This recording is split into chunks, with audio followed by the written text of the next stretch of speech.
The doorbell rang at exactly 8:17 p.m. on a Friday night. I wasn't expecting anyone. I was completely exhausted, having just survived the worst week of my life. When I opened the door, my heart stopped. Standing there was Alexandra Monroe, the CEO of the company I had resigned from just 3 days ago. She was also the woman I had secretly been in love with for 2 years. She was soaked to the bone from the pouring rain, clutching an envelope, and her eyes were wide with a look I'd never seen before on her. Fear. "I accepted your resignation letter," she whispered, her voice trembling as tears mixed with the rain on her face.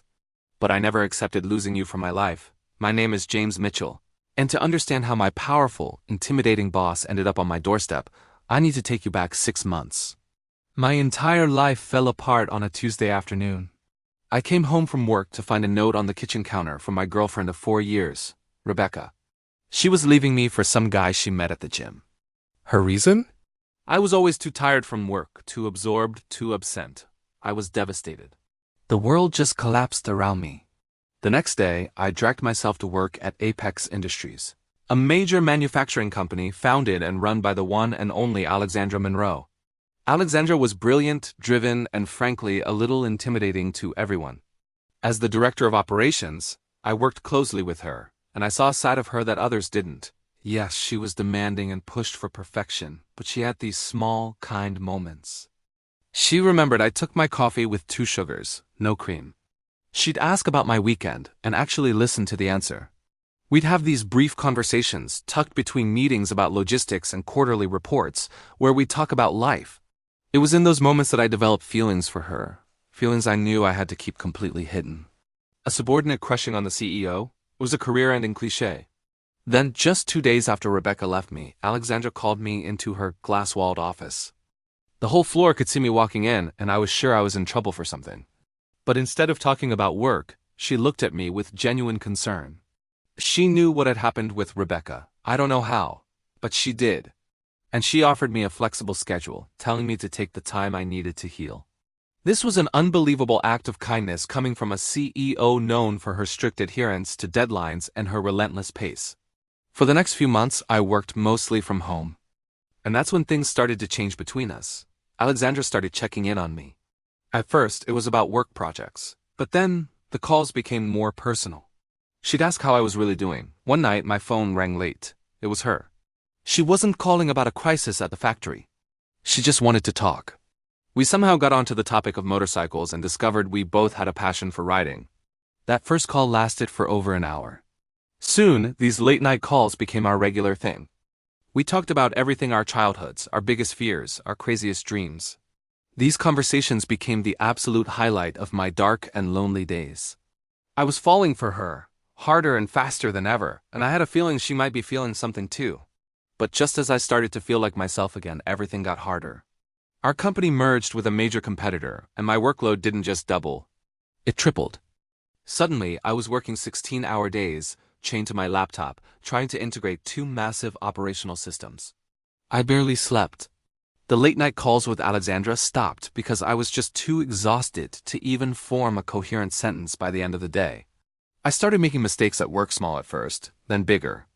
I felt like I was drowning, and the person I wanted to talk to most was the one I was now trying to avoid disappointing. During one video call, I could barely keep my eyes open. I saw the look of concern on Alexandra's face, and in that moment, I knew I couldn't do it anymore. I had lost myself in work all over again, just like Rebecca had said. I was becoming a ghost. That night, at 2 a.m., fueled by caffeine and despair, I wrote my resignation letter. The next morning, I walked into her office and handed it to her. She read it, and her professional mask was perfect, but I saw a flicker of sadness in her eyes before she composed herself. She accepted it professionally, and I left the company that afternoon, feeling like I had left a huge unfinished chapter behind. Which brings us back to that rainy Friday night 3 days later. Alexandra, standing on my welcome mat, looking more vulnerable than I'd ever seen her. She asked if she could come in. My apartment was a disaster zone of takeout boxes and laundry, but she didn't even seem to notice. She handed me the damp envelope. I opened it. Inside wasn't a severance check. It was a formal job offer for a brand new position, Wellness Program Director. It was fully remote, with a fantastic salary and benefits. She had created the entire role specifically for me. She said she knew I understood burnout better than anyone and that the company needed someone like me. But she hadn't driven through a storm just to offer me a job. She looked at me, her eyes pleading. She told me that our late-night talks had become the best part of her day, too. She said when I resigned, it hit her like a ton of bricks. She realized she couldn't just let me walk out of her life. She confessed that her own strict professional rules had kept her from ever admitting her feelings. "You matter to me, James," she said, her voice cracking. "Not as my employee. As someone I just can't stop thinking about." My own confession tumbled out then. I told her I felt the same way that I had for years. We talked about why she waited until after I resigned to finally tell me. She explained that she couldn't complicate my decision. She knew I needed to leave for my own well-being, and she refused to be the reason I stayed in a job that was destroying me. But now that I was no longer her employee, she was free to be honest. I asked her to stay. We sat in my messy kitchen, drinking coffee, and talked for hours, just like we used to on the phone. She admitted she was terrified of loving someone this much, of letting her guard down. I reached across the table, took her hand, and told her she was the bravest person I knew. That night, we decided to go on a real date the next night. We took it slow. Dinner turned into long walks, which turned into endless conversations. I accepted the new job, and we navigated our new reality. At work, we kept it professional, though I'm pretty sure the entire office was buzzing with suspicion. At one point, a disgruntled board member questioned my new role, suggesting favoritism. Alexandra defended me fiercely in front of the entire board, not with emotion, but with facts, proving that my qualifications and my vision for the program were what earned me the job, not our relationship. And she was right. Within a year, my wellness programs had reduced employee burnout by over 30% and saved the company a significant amount of money. 4 months after that rainy night, we took that motorcycle trip we'd always talked about. Under a blanket of stars in the middle of nowhere, Alexandra turned to me and said she loved me. I told her I loved her too, and that I had for a long, long time. 6 months after she showed up at my door, we were sitting on my balcony, watching the sunset paint the sky. Alexandra turned to me and said that for most of her life, success meant building a billion-dollar company.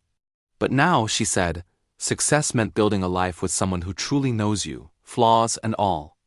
I realized then that life almost never goes according to plan. Sometimes you have to lose what you think you need to find something infinitely better. And sometimes, the very best beginnings don't start with a perfect plan, but with a few unexpected words on a rainy doorstep. Thanks for watching.